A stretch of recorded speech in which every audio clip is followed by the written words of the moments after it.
9-horse Pagliacci.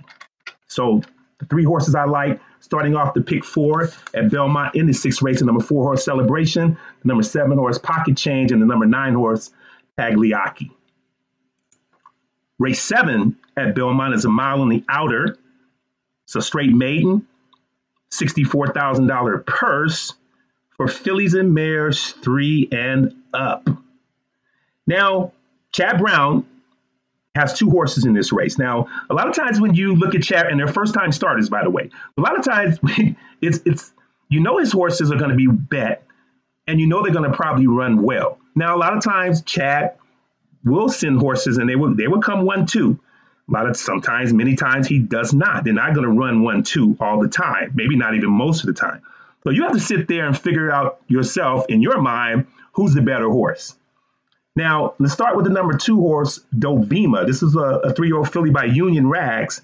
Now, Union Rags has not produced turf runners in the past, just like 4% in the past with turf winners or turf winners overall. So you got to look and see, well, you know, I'm not too keen on that. This may be, in my opinion, the weaker of the 2 Chad Brown entries. Now, this horse was purchased for $440,000.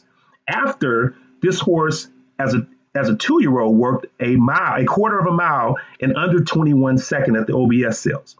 Okay, so this horse all of a sudden just became hot. And this horse was sold, like I say, or purchased for $440,000. But like I say, not the best turf pedigree. Her overall turf Tomlinson number is at 218, which is really, really low. So, like I said, while the horse was purchased for a high price, I'm thinking this may be the weaker of the Chad Brown runners. And so I'm going to look at throwing this horse out, not using it. I'm going to use others in this race, but I did want to mention it because Chad does have 2 in this particular race. A horse I am going to use is the number 3 horse, Windfall Profit. Now, this is a Shug McGahee horse. This horse has 1 race over Belmont turf course and finished pretty much up the track. Only missed by 4 lengths, finished 7th. This was last September. But the horse did show up at Tampa Bay in April, not too long ago, and ran second to a next time out winner. So this horse came out of a very strong race, got a 67 buyer, one of the highest in the race. Obviously, you know, a lot of first-time starters and whatnot. Manuel Franco, excellent turf rider. But I'm just looking at, this is going to be a horse that's going to challenge the other horses that I like in this race. So Windfall Profit is a horse I am going to use, a 3-year-old filly, 3-year-old gray filly by the AP Indy Stallion Malibu Moon. So look for me to parlay that horse with this horse, Cost Benefit. Cost Benefit is the other Chad Brown horse, and I figure that although it wasn't a lot more paid for him or her than Dovima, this horse has better breeding. This horse is by Dan Silly, out of the great sire Dan Hill, who sired Dan Silly. This horse, when you look at Chad Brown's horses, they all work, and they're first-time starters. They all look the same. A lot of them don't even work on the turf. They work at tracks, these training tracks. They work 3 furlongs, they work 4 furlongs, and then they show up at a mile and the 16th, and then they run off the page. So it's just, you know, you've seen this movie before. So you're playing a pick 4 sequence or a pick 3 sequence, and you see Chad Brown has 2 horses in the race, and you look on paper, and it just, how is this horse going to perform on the turf? But you can't leave him out. You got to throw others in there, but you can't leave at least one of Chad Brown's runners out. I do think, like I say, this 5-horse Cost Benefit is the better of the 2. I am going to use her in the pick 4. So it's going to be the number 3-horse Windfall Profit and the number 5-horse Cost Benefit. The top horse in this race, my selection basically is going to be the number 10-horse Too Sexy. This is a Clermont runner for Johnny V. And the horse has a very consistent buyers. The only 2 races for her, this 3-year-old filly by Quality Road, were at Gulfstream this year. Performed well, 3rd, missed by 2, and then missed by half.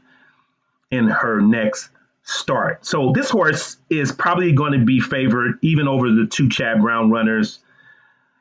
The horse basically has a feel how to run on a turf, even though it's probably a different turf or Gulfstream than Belmont. But this is going to be your favorite. The numbers look right, and I would not leave this horse out. I'm going to use the 3-horse Windfall Profit, one of the Chad Brown horses, Cost Benefit, and the 10-horse Too Sexy in the 7th race, the second leg of the pick 4 at Belmont Park.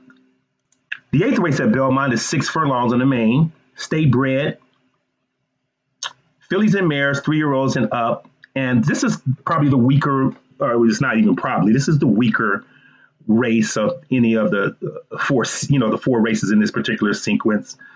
Not good form for either, but there still has to be a winner. And you can look in and probably get a price. I'm always of the belief that when a race looks like that, they have poor form and you really don't know who to pick. There's not going to be a horse lukewarm 3-1, 5-2 going to win that race. If the race looks bad, then the favorite is probably not that good either. And the chances of beating that favorite, to me, is better because I'm not the type that try to play a price. I play the best horse in the race, but it seems like to me I think that's the best horse in the race, but I do try to look at horses deeper than a horse that's 3-1 in a 10-horse field, and that horse doesn't look like much either. So in this particular race, I'm going to start off with the number 6 horse, Wailing Josie. This is a Steve Jerkins horse. Heman Harkey rides. This horse has had plenty of chances, a lot of 15 starts to be exact. And these type of horses are kind of taboo for a lot of horse players. They'll tell you in a minute that, something is not right with the horse. He has too many chances. But if they do get that win, sometimes they wake up like the light bulb comes on and what like that. But so far, the horse does have the horse is 2-3 at Belmont. So the horse has some liking to the track. This horse is 10-1 on the morning line, but has a lot of chances, has not won since October last year, has a lot of races, seem like to race every 2 or 3 weeks, which is like how the old horses used to be back in the day. So this is a horse I'm going to use, the 6-horse Wailing Josie, as well as the 7-horse Officer Hutchie. This is another Linda Rice horse, Jose Lezcano rides. This is not on the turf, it's on the dirt. Linda won races on the dirt too. This horse has won her 2 of the 4 races that she's entered. This is a 3-year-old filly by Boys of Tascova. And so Tascanova, let me get the thing right. Remember that horse. So this horse is 4-1 on the morning line. This horse it looks like the horse has tactical speed. Did run in a stake race, a state bred restricted stake race in late December last year. This horse has been first or second in all 4 starts. My top choice in the race is number 7 horse, Officer Hutchie.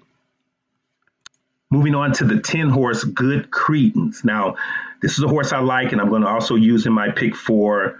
The horse has a win on Belmont. The horse has speed. The horse ran in the Maid Miss last October at Belmont, set the pace, beaten 5 lengths, finished 3rd, but won by 6, albeit in the slop, won by 6 at Belmont. So, came back this year, ran in April at Gulfstream Park, an optional claimer, $75,000. Didn't run a whole lot, but I think back at Belmont where the horse has performed, I think that this horse will pop up tomorrow and have a good showing for herself. That's the number 10 horse, Good Credence. The number 9 horse, Beyond the Couch. It's a Jeremiah Englehart horse, Jose Ortiz rides. Jose been a little cold this meet. Okay, and I know Irad is getting all the headlines, winning everything that he rides, but Jose's a little cold. And so, and Jeremiah hasn't won a race according to these stats either. So this horse looks like to me a typical horse that's going to be favored, but has some questions about her. And so this horse looks like, in the Fleet Indian at Saratoga last year, something happened, didn't finish the race, was well bet, then came back in October and ran decent, beaten 5 lengths, finished 2nd, but hasn't been seen since. And like I say, Jeremiah typically a very, very high percentage trainer. And I know it's still early, but, just kind of been off his game lately. And I'm not going to use this horse beyond the couch. But like I said, thought I would mention the particular horse because the horse will probably be favored, if not second choice. So the horses I'm going to use in this particular race would be, once again, as a recap, the number 6 horse, Wailing Josie, the number 7 horse, Officer Hutchie, and the number 10 horse, Good Credence. Closing out the pick for the Grand Slam and what have you is the Ogden Phipps. The Grade 1 Ogden Phipps run at 1 16 miles for older. Fillies and mares on the dirt. Now, I talk about Santa Anita a lot, and the field sizes and their stake races and whatnot. And, I've seen nice field sizes in the Ogden Phipps in past years, but six only signed up for tomorrow. And so there's something about NYRA racing. I don't know, something about New York racing, the Belmont and Saratoga. They can have 6 horses in a race and it's still intriguing. It seems like when Santa Anita has 5 horses, 6 horses in the race, 2 of them are under 9 to 5, and it's just not intriguing for me. So getting on to this, the number 3 horse, She's a Julie. Now, I mentioned earlier when I was handicapping Churchill, Ricardo Santana left something at Churchill Downs. Now, once again, She's a Julie is a more classy horse. The horse is 8-1 on the morning line, and the Ogden Phipps is a $300,000 Grade 1 race. Now, let me tell you about She's a Julie. Now, She's a Julie was bet last time at Churchill. The horse broke in the air, had no chance. Had that horse in a lot of my exotics. The horse never made a run. I think Ricardo was wrapping her up and saving her for bigger and better things.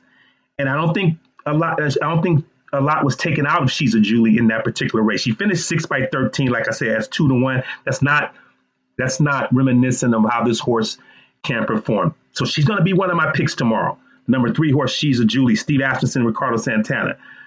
I didn't see very much other riders or other races that Ricardo were in at Belmont tomorrow. But like I said, I'm going to use this horse because I seen what happened to her last time, and she was really, really well bet. This horse, the 6 horse Golden Award, has a win at Belmont. This is a Mott and Junior Alvarado horse. Now, they're usually more deadly on grass, those two, Mott and Alvarado.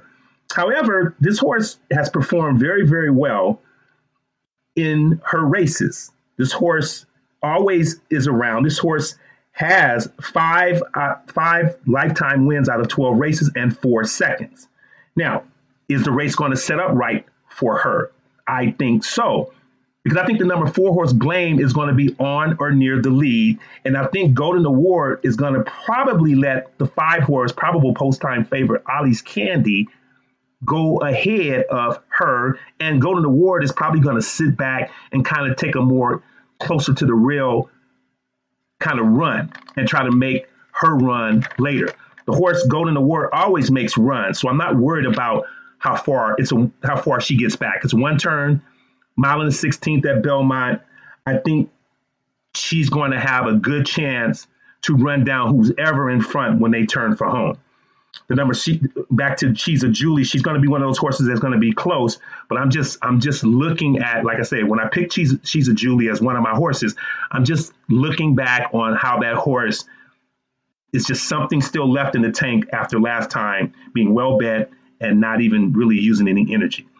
The other horse I'm going to use, so it's 6 horses in the race. I'm going to use 3 horses. So some people say, well, there's 6 horses, just use all. Now I can get away with 3 of them here. I'm going to use a 2 horse Point of Honor, not Code of Honor, but Point of Honor. This is a 4-year-old filly by Curlin for the sharp dressing George Weaver, probably the best dressed trainer around.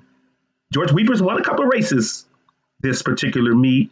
Javier, God bless him, coming back from COVID, had a slow start when they were at Oakland and he was riding other places, but he's back on his game right now. And this horse comes from out the cloud. Doesn't have a race at Belmont. But this horse came out the Apple Blossom with a fast closing 3rd behind Ollie's Candy. I think that that race is now put